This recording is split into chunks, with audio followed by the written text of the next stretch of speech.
Knowledge ഫാക്ടറിയുടെ ഒരു പുതിയ എപ്പിസോഡിലേക്ക് ഏവർക്കും സ്വാഗതം. നമ്മൾ കേരളത്തിൻ്റെ ചരിത്രം 1956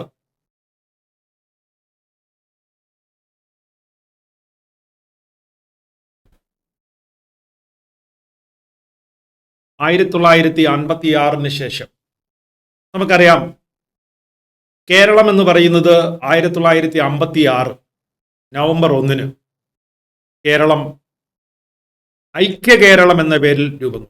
ഐക്യ കേരളം. അപ്പൊ PSC പരീക്ഷയുടെ ഒരു പ്രധാന ചോദ്യമാണ്, ഐക്യ കേരളം എന്ന് രൂപം കൊണ്ടു എന്ന് ചോദിച്ചാൽ 1956 നവംബർ 1.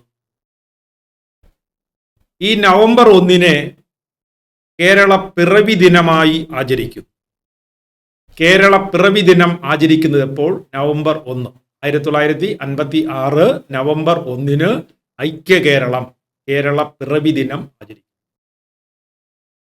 ഈ ഐക്യ കേരളം എന്ന് പറയുന്നത്, പണ്ട് കേരളം തിരുവിതാംകൂർ, കൊച്ചി, മലബാർ 3 പ്രവിശ്യകളായി വിഭജിക്കപ്പെട്ടു. തിരുവിതാംകൂർ, കൊച്ചി, മലബാർ. ഇതിൽ തിരുവിതാംകൂറും കൊച്ചിയും 1949 ജൂലൈ 1 തിരുക്കൊച്ചി എന്ന പേരിൽ രൂപം. തിരുവിതാംകൂറും കൊച്ചിയും കൂടി 1949 ജൂലൈ 1 തിരുക്കൊച്ചി എന്ന പേരിൽ രൂപം. പിന്നീട് മലബാറും കൂടി ചേർന്ന് ഐക്യ കേരളമായി മാറി. അതെപ്പോഴാ? 1956 നവംബർ 1 ഐക്യ കേരളം. ഐക്യ കേരളം നവംബർ 1 കേരള പിറവി ദിനം. ഈ 56 ഐക്യ കേരളം രൂപം കൊള്ളുമ്പോൾ കേരളത്തിൽ എത്ര ജില്ലകളുണ്ട്? ഒരു പ്രീവിയസ് ചോദ്യമാണ്. 5 ജില്ലകളാണ്. ഐക്യ കേരള രൂപീകരണ സമയത്ത് കേരളത്തിൽ 5 ജില്ലകൾ ഉണ്ടായിരുന്നു. എന്നാൽ തിരുക്കൊച്ചി സംയോജന സമയത്ത് 4 ജില്ലകൾ ഉണ്ടായിരുന്നു. തിരുക്കൊച്ചി സംയോജന സമയത്ത് 4 ജില്ലകളും ഐക്യ കേരളം രൂപം കൊള്ളുമ്പോൾ 5 ജില്ലകളും ഉണ്ടായിരുന്നു. ഏതൊക്കെയാ ജില്ലകൾ? തിരുക്കൊച്ചി സംയോജനം നടക്കുമ്പോൾ തിരുവനന്തപുരം ഒരു ജില്ലയാണ്, കൊല്ലം 2ാമത്തെ ജില്ലയാണ്, അതുപോലെ കോട്ടയം 3ാമത്തെ ജില്ലയാണ്, അതുപോലെ 4ാമത്തേത് ഏതാണ്? തൃശ്ശൂർ. ഈ 4 ജില്ലകളോടൊപ്പം ഐക്യ കേരളം രൂപം കൊള്ളുമ്പോൾ മലബാർ എന്ന് പറയുന്ന 5ാമതൊരു ജില്ല കൂടി രൂപം. അപ്പൊ നമ്മൾ ജില്ലകളെ കുറിച്ച് പഠിക്കുക ഒരു പ്രധാനമാണ്. കേരളത്തിലെ 14 ജില്ലകളാണ് ഇന്ന് നിലവിലുള്ളത്. അവയുടെ രൂപീകരണ പ്രക്രിയയാണ് നമ്മൾ പഠിക്കുന്നത്. ഐക്യ കേരള രൂപീകരണ സമയത്ത് 5 ജില്ലകളാണ്. ഈ മലബാർ പിന്നീട് 1957 വീണ്ടും 3 ജില്ലകളായി പിളർന്നു. മലബാർ ഒന്ന് വടക്കൻ ജില്ലയായ കോഴിക്കോടും, അതിനു മുകളിൽ കണ്ണൂരും, തെക്ക് ഭാഗത്ത് പാലക്കാട്, അങ്ങനെ 3 ജില്ലകളായി ഇവ വീണ്ടും വിഭജിച്ചു. ആദ്യം തിരുക്കൊച്ചിയിൽ 4 ജില്ലകൾ, അടുത്തത് ഏതാണ്? കേരളം രൂപം കൊണ്ടപ്പോൾ 5 ജില്ലകൾ. 57 ഈ ജില്ലകളിൽ മലബാർ വീണ്ടും 3ആയി പിളരുകയാണ്. അങ്ങനെ 7 ജില്ലകളായി പരിണമിച്ചു. ആ കാര്യം നമ്മൾ അറിഞ്ഞിരിക്കുക. അടുത്തൊരു പ്രത്യേകത, കേരളം 56 രൂപം കൊള്ളുന്നു, ഐക്യ കേരളം രൂപം കൊള്ളുന്നു. ഏത് ഭാഷയുടെ? മലയാളമാണ് ഭാഷ. മലയാളം. ഈ അടുത്ത കാലത്ത് പരീക്ഷ ചോദിച്ചു, കേരളം രൂപം കൊണ്ടത് ഏതിൻ്റെ അടിസ്ഥാനത്തിൽ എന്നാണ്? ഭാഷാ അടിസ്ഥാനത്തിലാണ്. നല്ലൊരു ചോദ്യമാണ്. കേരളം രൂപം കൊണ്ടത് ഏതിൻ്റെ അടിസ്ഥാനത്തിൽ? ഭാഷാ അടിസ്ഥാനത്തിലാണ് കേരളം രൂപം കൊണ്ടത്. ഭാഷയുടെ അടിസ്ഥാനത്തിൽ. മലയാള ഭാഷ സംസാരിക്കുന്നവർക്ക് ഒരു സ്റ്റേറ്റ്, അതാണ് കേരളം. 1956 നവംബർ 1 ഐക്യ കേരളം രൂപം കൊണ്ടു. അപ്പോ ഞാനിവിടെ പറഞ്ഞത് എന്താണ്? ഐക്യ കേരളം രൂപം കൊണ്ടുന്നു. ആ ജില്ലകളുടെ എണ്ണം പറഞ്ഞു. ആ ജില്ലകൾ എന്ത് ചെയ്യുന്നു? കേരളത്തിൽ ആദ്യമായിട്ട് 1957 ഫെബ്രുവരി മാസം 28 മുതൽ മാർച്ച് 11 വരെ കേരളത്തിൽ ആദ്യമായി തിരഞ്ഞെടുപ്പ് നടത്തുകയാണ്. 1957 ഫെബ്രുവരി 28 മുതൽ മാർച്ച് 11 വരെ കേരളത്തിൽ ഒരു തെരഞ്ഞെടുപ്പ് നടത്തുകയാണ്. ആ തെരഞ്ഞെടുപ്പ് നടന്നു 1957 ഏപ്രിൽ മാസം 1-ാം തീയതി. ഈ ഡേറ്റ് വളരെ പ്രധാനമാണ്. കേരളത്തിൽ ആദ്യമായി നിയമസഭ രൂപം കൊള്ളുകയാണ്. കേരളത്തിൽ നിയമസഭ രൂപം കൊണ്ടത് എപ്പോൾ എന്ന് ചോദിച്ചാൽ 57 ഏപ്രിൽ 1. ഏപ്രിൽ 5-ാം തീയതി, ഏപ്രിൽ 5, 1957 ഏപ്രിൽ 5 കേരളത്തിൽ EMSന്റെ മന്ത്രിസഭ നിലവിൽ വരികയാണ്. 57 ഏപ്രിൽ 5-ന് EMSന്റെ മന്ത്രിസഭ നിലവിൽ വരുന്നു. ഏപ്രിൽ 27, ഈ ഡേറ്റ് കൂടി ഓർമ്മിച്ചോളണം, ഏപ്രിൽ 27 കേരളത്തിൽ ആദ്യമായി നിയമസഭ സമ്മേളിക്കുകയാണ്. ഈ ഏപ്രിൽ 27 ഒരു പ്രത്യേകതയുണ്ട്. എന്തെന്നറിയാമോ? കേരളത്തിൽ നിയമസഭാ ദിനം ആചരിക്കുന്നത് എപ്പോൾ എന്ന് ചോദിച്ചാൽ ഏപ്രിൽ 27. കേരളത്തിൽ നിയമസഭാ ദിനം ആചരിക്കുന്നത് എപ്പോൾ എന്ന് ചോദിച്ചാൽ ഏപ്രിൽ 27-നാണ്. അപ്പൊ നമ്മൾ പഠിച്ച പോയിന്റ്സ് ഒന്ന് ഓർമ്മിക്കാം. 1949 ജൂലൈ 1-ന് തിരുവിതാംകൂറും കൊച്ചിയും കൂടി തിരുക്കൊച്ചിയായി. മലബാർ കൂടി ചേർന്ന് 1956 നവംബർ 1-ന് ഐക്യ കേരളം രൂപം. ഐക്യ കേരളത്തിൽ തെരഞ്ഞെടുപ്പ് നടന്നത് എപ്പോൾ? 57 ജൂലൈ 28, ഫെബ്രുവരി 28 മുതൽ മാർച്ച് 11 വരെ. അടുത്ത് ആദ്യമായി നിയമസഭ രൂപം കൊള്ളുന്നത് 57 ഏപ്രിൽ 1-നാണ്.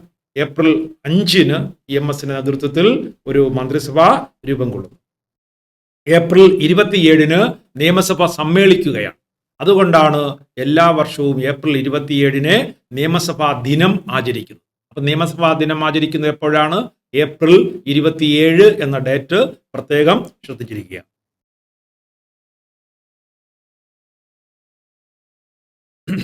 അടുത്ത്, കേരളത്തിൽ നിയമസഭ സമ്മേളിച്ചു കഴിഞ്ഞു. ഒരു നിയമസഭ സമ്മേളിച്ചു കഴിയുമ്പോൾ ആദ്യമായിട്ട് ഒരു അംഗം സത്യപ്രതിജ്ഞ ചെയ്യും.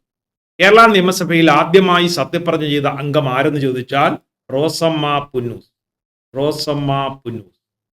കേരള നിയമസഭയിൽ ആദ്യമായി സത്യപ്രതിജ്ഞ ചെയ്തത് റോസമ്മ പുന്നൂസാണ്.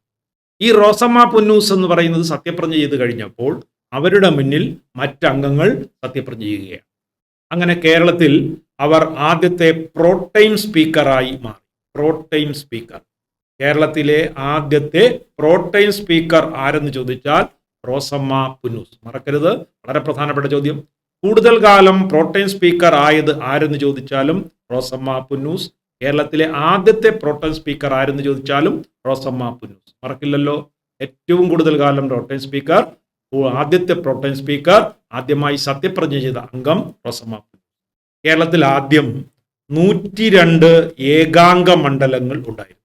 കേരളത്തിൽ 102 ഏകാംഗ മണ്ഡലങ്ങൾ, 12 ദ്വയാംഗ മണ്ഡലങ്ങൾ. ഏകാംഗ മണ്ഡലത്തിൽ നിന്നും ഓരോരുത്തർ വീതം, അപ്പൊ 102 പേർ. ദ്വയാംഗ മണ്ഡലത്തിൽ നിന്നും 2 പേർ വീതം, അപ്പോൾ 24 പേർ. ടോട്ടൽ 126 പേർ. മണ്ഡലങ്ങളുടെ എണ്ണം 114. അപ്പൊ പരീക്ഷയ്ക്ക് ഒരു ചോദ്യം. 1-ാം കേരള നിയമസഭയിൽ ആദ്യം എത്ര നിയമസഭാ മണ്ഡലങ്ങളുണ്ട്? 114. ആകെ തിരഞ്ഞെടുക്കപ്പെട്ട അംഗങ്ങൾ 126. ഒരാളെ ഗവർണർ നോമിനേറ്റ് ചെയ്തു. അങ്ങനെ 127. അപ്പോൾ 1-ാം കേരള നിയമസഭയിലെ ആകെ അംഗങ്ങളുടെ എണ്ണം 127. തിരഞ്ഞെടുക്കപ്പെട്ട അംഗങ്ങൾ 126. ഒരാളെ നോമിനേറ്റ് ചെയ്തു. ആംഗ്ലോ ഇന്ത്യൻ നോമിനിയാണ്. ആംഗ്ലോ ഇന്ത്യൻ നോമിനി ആരെന്ന് ചോദിച്ചാൽ വില്യം ഹാമിൽട്ടൺ ഡിക്രൂസ്. ഈ പേരൊന്ന് നോക്കി വെച്ചോളണം. William Hamilton D'Cruz. കേരളത്തിലെ ആദ്യത്തെ ആംഗ്ലോ ഇന്ത്യൻ പ്രതിനിധി ആരെന്ന് ചോദിച്ചാൽ വില്യം ഹാമിൽട്ടൺ ഡിക്രൂസ് ആണ് കേരളത്തിലെ ആദ്യത്തെ ആംഗ്ലോ ഇന്ത്യൻ പ്രതിനിധി. അപ്പൊ നമ്മൾ ചരിത്രം പഠിക്കുന്നു. കേരളത്തിന്റെ ഹിസ്റ്റോറിക്കൽ ബാക്ക്ഗ്രൗണ്ടിലേക്ക് വരുന്നു. 56 ഐക്യ കേരളം നവംബർ 1. ആ നവംബർ 1 എന്നെന്ന് ചോദിച്ചാൽ അതൊരു വ്യാഴമായിരുന്നു. കണ്ടോ, ഒരു നല്ല ചോദ്യം കിട്ടുകയാണ്, ഒരു റയർ ഫാക്ട് കിട്ടുകയാണ്. എന്താണ്? കേരളം രൂപം കൊണ്ട 1956 നവംബർ 1 ഏത് ദിവസമായിരുന്നു എന്ന് ചോദിച്ചാൽ വ്യാഴം ആയിരുന്നു. അതുപോലെ തന്നെയാണ് 1936 നവംബർ 12 എന്താണ്? ക്ഷേത്രപ്രവേശന വിളംബരം. അതും പ്രഖ്യാപിക്കപ്പെട്ട ദിവസം ഒരു വ്യാഴമായിരുന്നു. അറിഞ്ഞിരിക്കണം. ഇതെല്ലാം റയർ ഫാക്റ്റ് ആയിട്ട് ചോദിക്കുമ്പോൾ നമുക്ക് ആൻസർ ചെയ്യേണ്ടതാണ്. അപ്പോൾ 127 അംഗങ്ങൾ എന്ത് ചെയ്യുന്നു? ആയിക്കഴിഞ്ഞു. ആദ്യമായി ഒരു ആക്ടിംഗ് ഗവർണറാണ്. Acting governor PS Rao. ആദ്യത്തെ ആക്ടിംഗ് ഗവർണറിന്റെ പേരെന്താണ്? PS റാവു ആണ് ആദ്യത്തെ ആക്ടിംഗ് ഗവർണർ. കേരളത്തിലെ ആദ്യത്തെ ആക്ടിംഗ് ഗവർണർ PS റാവു ആണ്. കേരളത്തിലെ ആദ്യത്തെ governor B Ramakrishna Rao. B Ramakrishna Rao. അപ്പോൾ കേരളത്തിലെ ആദ്യത്തെ ആക്ടിംഗ് ഗവർണർ PS റാവുവും കേരളത്തിലെ ആദ്യത്തെ ഗവർണർ B രാമകൃഷ്ണ റാവുവും. ഇദ്ദേഹം ആന്ധ്രാപ്രദേശ്. പരീക്ഷ ചോദിച്ചിട്ടുണ്ട്, കേരളത്തിലെ ആദ്യ ഗവർണർ ഏത് സംസ്ഥാനത്തിൽ നിന്നുമാണ്? ഉത്തരം Andhra Pradesh. Acting governor PS Rao. Governor ആരാണ്? B രാമകൃഷ്ണ റാവു. അപ്പോൾ അങ്ങനെ ഈ കേരളത്തിലെ ആദ്യത്തെ മന്ത്രിസഭയിൽ 11 പേരാണ് ഉള്ളത്. കേരളത്തിലെ ഒന്നാം മന്ത്രിസഭയിൽ ആകെ അംഗങ്ങളുടെ എണ്ണം എത്ര? 11 പേരുള്ള ഒരു മന്ത്രിസഭയാണ്. EMS ആയിരുന്നു കേരളത്തിന്റെ ആദ്യത്തെ മുഖ്യമന്ത്രി. EMS മുഖ്യമന്ത്രിയാണ്. 11 അംഗ മന്ത്രിസഭ. അപ്പോൾ ഒരു ചോദ്യം, കേരള നിയമസഭയിൽ ആദ്യമായി EMS തിരഞ്ഞെടുക്കപ്പെട്ട മണ്ഡലമേത്? ആ മണ്ഡലത്തിന്റെ പേര് എന്താണ്? നമ്മൾ അറിഞ്ഞിരിക്കണം. കേരളത്തിൽ നീലേശ്വരം എന്നാണ് മണ്ഡലത്തിന്റെ പേര്. നീലേശ്വരം. EMS തിരഞ്ഞെടുക്കപ്പെട്ട മണ്ഡലത്തിന്റെ പേര് നീലേശ്വരം എന്നാണ് ആ മണ്ഡലത്തിന്റെ പേര്. ഇനി കേരളത്തിൽ ആദ്യത്തെ നിയമസഭയിൽ ഒരാൾ എതിരില്ലാതെ തിരഞ്ഞെടുക്കപ്പെട്ടു. എതിരില്ലാതെ തിരഞ്ഞെടുക്കപ്പെട്ടു. ഡോക്ടർ ഉമേഷ് റാവു എന്നാണ് അദ്ദേഹത്തിന്റെ പേര്. ഡോക്ടർ ഉമേഷ് റാവു എന്നാണ്. കേരളത്തിൽ എതിരില്ലാതെ തിരഞ്ഞെടുക്കപ്പെട്ട ആദ്യത്തെ അംഗം ഡോക്ടർ ഉമേഷ് റാവു എന്നാണ്. അറിഞ്ഞിരിക്കണം. അദ്ദേഹം മഞ്ചേശ്വരം എന്ന് പറയുന്ന മണ്ഡലത്തിൽ നിന്നാണ് തിരഞ്ഞെടുക്കപ്പെട്ടത്. മഞ്ചേശ്വരം മണ്ഡലത്തിൽ നിന്ന് എതിരില്ലാതെ തിരഞ്ഞെടുക്കപ്പെട്ടത് ആരാണ്? ഉമേഷ് റാവു. കേരളത്തിൽ EMS തിരഞ്ഞെടുക്കപ്പെട്ടത് നീലേശ്വരം. എത്ര മന്ത്രിമാരുണ്ട്? 11 മാർ. അതിൽ ഒരു വനിതയുണ്ടായിരുന്നു. ആരാ? KR ഗൗരിയമ്മ. KR ഗൗരിയമ്മയാണ് അതിലുണ്ടായിരുന്ന ഏക വനിതാ മന്ത്രി. അവരെ സംബന്ധിച്ചിടത്തോളം അവരുടെ വകുപ്പ് എന്ന് പറയുന്നത് റവന്യൂ എക്സൈസ് ആണ്. റവന്യൂ എക്സൈസ് 2 വകുപ്പുകളുടെ ചുമതലയാണ് ഗൗരിയമ്മയ്ക്ക് കിട്ടിയത്. ആദ്യത്തെ വനിതാ മന്ത്രി. അപ്പോൾ 11 അംഗ മന്ത്രിസഭയിൽ ഒരു വനിതയേ ഉള്ളൂ. മുഖ്യമന്ത്രി EMS ആണ്. ആ വനിത KR ഗൗരി. അവർ അന്ന് ജയിച്ചത് എന്താണ്? ചേർത്തലയിൽ നിന്നാണ്. ചേർത്തല. ഇത് ഒരു വെറൈറ്റി ചോദ്യമാണ്. കാര്യം ആദ്യ നിയമസഭയിലെ എന്താണ് മന്ത്രിമാർ ഏത് മണ്ഡലങ്ങളിൽ നിന്നും ജയിക്കുന്നു എന്നുള്ളത് ഇപ്പോൾ PSCയുടെ ഒരു ട്രെൻഡ് ക്വസ്റ്റ്യനാണ്. പണ്ട് ചോദിക്കുന്നത് EMSന്റെ മണ്ഡലം ഏതെന്ന് മാത്രമാണ്. മറ്റൊരു മന്ത്രിമാരുടെയും മണ്ഡലം ചോദിക്കാറില്ല. ഇപ്പോൾ ഒന്നാം മന്ത്രിസഭയിലെ 11 മന്ത്രിമാരുടെയും മണ്ഡലം നമുക്ക് പഠിക്കേണ്ടിയിരിക്കുന്നു. അതിലിതാ ഒരു മന്ത്രിയുടെ മണ്ഡലം കൂടി പഠിച്ചിരിക്കുന്നു. ആരാ? ഗൗരിയമ്മ. ഗൗരിയമ്മയുടെ മണ്ഡലം ചേർത്തല. അവർ ഏതൊക്കെ വകുപ്പിന്റെ മന്ത്രിയായിരുന്നു? റവന്യൂവും എക്സൈസും 2 വകുപ്പുകൾ കൈകാര്യം ചെയ്ത മന്ത്രിയായിരുന്നു എന്ന കാര്യം അറിഞ്ഞിരിക്കുക. നിയമസഭയിൽ ആദ്യമായി എന്ത് ചെയ്തു? ഒരു സ്പീക്കറിനെ തിരഞ്ഞെടുക്കുകയാണ്. R ശങ്കരനാരായണൻ തമ്പി. R ശങ്കരനാരായണൻ തമ്പി. കേരള നിയമസഭയുടെ ആദ്യത്തെ ആരാണ് സ്പീക്കർ? R ശങ്കരനാരായണൻ തമ്പി. അദ്ദേഹം ഏത് മണ്ഡലം എന്ന് ചോദിച്ചാൽ കേരളത്തിലെ റാങ്ക് ഫയലുകളിൽ ഒന്നും ഇല്ല. പരീക്ഷയ്ക്ക് ചോദിക്കും ചെങ്ങന്നൂർ എന്നാണ്. ചെങ്ങന്നൂർ എന്നതാണ് മണ്ഡലം. ചെങ്ങന്നൂർ മണ്ഡലത്തിൽ നിന്നാണ് R ശങ്കരനാരായണൻ കേരളത്തിന്റെ ആദ്യത്തെ ആരാണ് സ്പീക്കർ. ഡെപ്യൂട്ടി സ്പീക്കറായി കേരളത്തിൽ ആദ്യമായി വന്നത് ഒരു മുസ്ലിം വനിതയാണ്. KO ഐഷാബായി. KO ഐഷാബായി ആണ്. കായംകുളമാണ് അവരുടെ മണ്ഡലം. കായംകുളം മണ്ഡലത്തിൽ നിന്നും KO ഐഷാബായി കേരളത്തിലെ ആദ്യത്തെ ആരായി? ഡെപ്യൂട്ടി ആരാണ്? സ്പീക്കറായി തിരഞ്ഞെടുക്കപ്പെട്ടു. കണ്ടല്ലോ, സ്പീക്കർ ആരാണ്? R Sankaranarayanan Thampi, Chengannur. Deputy speaker Kayamkulam. കേരളത്തിലെ ആദ്യത്തെ പ്രതിപക്ഷ നേതാവ് PT ചാക്കോ. പരീക്ഷ ചോദിച്ചിട്ടുള്ളതാണ്. കേരളത്തിലെ ആദ്യത്തെ പ്രതിപക്ഷ നേതാവ് PT ചാക്കോ. കേരളത്തിലെ ആദ്യത്തെ പ്രതിപക്ഷ നേതാവ് PT ചാക്കോ. അദ്ദേഹത്തിന്റെ മണ്ഡലം വാഴൂർ എന്നാണ്. കോട്ടയം ജില്ലയിലെ വാഴൂരാണ് കേരളത്തിലെ ആദ്യത്തെ പ്രതിപക്ഷ നേതാവ് PT ചാക്കോ. ഈ കാര്യങ്ങളൊക്കെ നന്നായിട്ടൊന്ന് അറിഞ്ഞിരിക്കുക. അപ്പൊ കേരളത്തിൽ ഇപ്പോൾ മുഖ്യമന്ത്രി പഠിച്ചു, അത് കഴിഞ്ഞിട്ട് ഒരു മന്ത്രി വനിത പഠിച്ചു. ഇനി കേരളത്തിൽ അന്നത്തെ ആരാണ്? ധനകാര്യമന്ത്രി സി അച്യുതമേനോൻ ധനകാര്യമന്ത്രിയാണ്. അദ്ദേഹം ഏത് മണ്ഡലത്തെ പ്രതിനിധാനം ചെയ്തു എന്ന് ഈ അടുത്ത കാലത്ത് ഒരു ക്വസ്റ്റ്യൻ ചോദിച്ചു. മണലൂരാണ്. മണലൂർ, തൃശൂർ ജില്ലയിലെ മണലൂരാണ് ധനകാര്യമന്ത്രി സി അച്യുതമേനോന്റെ മണ്ഡലം എന്ന കാര്യം അറിഞ്ഞിരിക്കുക. അപ്പോ കേരളത്തിൽ ആദ്യത്തെ മന്ത്രിസഭയിൽ 11 പേരുണ്ടായിരുന്നു. മുഖ്യമന്ത്രി EMS ആയിരുന്നു. അദ്ദേഹത്തിന്റെ മണ്ഡലം ഏതായിരുന്നു? നീലേശ്വരമായിരുന്നു. ഏക വനിത KR ഗൗരിയമ്മയായിരുന്നു. അവരുടെ മണ്ഡലം ചേർത്തല. അവർക്ക് 2 വകുപ്പുകളാണ് ഉണ്ടായിരുന്നത്. ഏതെല്ലാം എന്ന് ചോദിച്ച വകുപ്പുകൾ ഏതൊക്കെ? ഒന്ന് റവന്യൂ, അത് കഴിഞ്ഞിട്ട് എക്സൈസ് ആണ്. അത് കഴിഞ്ഞ് ധനകാര്യമന്ത്രിയായിട്ട് സി അച്യുതമേനോൻ. ഇനി ആ മന്ത്രിസഭയിൽ 3 സ്വതന്ത്രന്മാർ മന്ത്രിമാരായിരുന്നു. 3 സ്വതന്ത്രർ ആ മന്ത്രിസഭയിൽ മന്ത്രിമാരായിരുന്നു. 3 പേരും പ്രശസ്തരായ വ്യക്തികളാണ്. അതിൽ ഒന്ന് ആരാണ്? VR കൃഷ്ണയ്യർ. VR കൃഷ്ണയ്യർ ആയിരുന്നു അതിലെ ആദ്യത്തെ സ്വതന്ത്രാംഗം മന്ത്രിയായത്.